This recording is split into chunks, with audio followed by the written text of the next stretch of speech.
ఇంకా last thing బూతు పురాణాలు. వర్మ ఇబ్బందికరమైన మనం చర్చించక తప్పదు.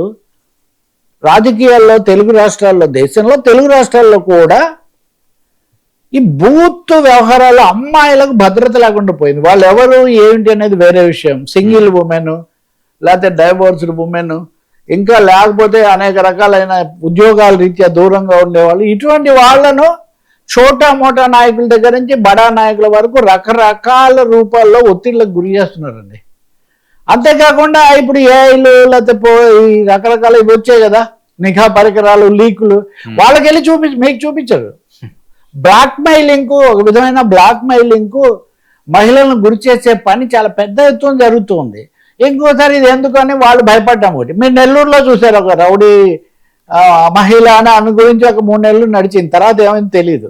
ఆమె మరి అంతకుమించి ఆ వీడియోలన్నీ ఉన్నాయి.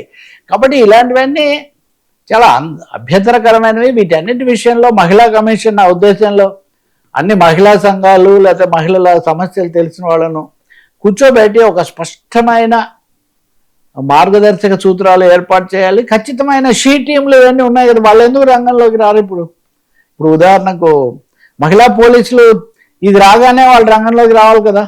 నిజానిజాలు తర్వాత ఎందుకైతే ఇలాంటివి జరగకూడదు కదా, మామూలుగా జరిగేవి కాదు కదా, బయటకు వచ్చేవి కాదు కదా. వాళ్ళిద్దరి మధ్య రిలేషన్ ఏంటి, ఆమె ఆయన ఏంటి అనేది పక్కన పెడదాం. ఇప్పుడు ఆయన చెప్తున్నాడు నేను ఇది వరకు సర్పంచ్గా ఉన్నాను, నా మీద ఏం లేదని, అవన్నీ మీరు తప్పకుండా అక్కడ చెప్పొచ్చు. బట్ పార్టీకే సందేహం వచ్చిన పరిస్థితుల్లో మీకు సందేహం రాలేదా? మరి అమ్మగారు వెళ్ళి ఫిర్యాదు చేస్తుంటే కూడా మీరు దాన్ని సరిదిద్దుకుని లేకపోతే ఈ సమస్య లేకుండా మీరు చేసుకోలేదా? కాబట్టి తప్పకుండా జనసేనకి ఇది ఒక కళంకమే. ఇట్లాంటివి ఎక్కువగా వస్తే కనుక ఏ పార్టీకైనా వీటి అవకాశం లేకుండా చేయాలి.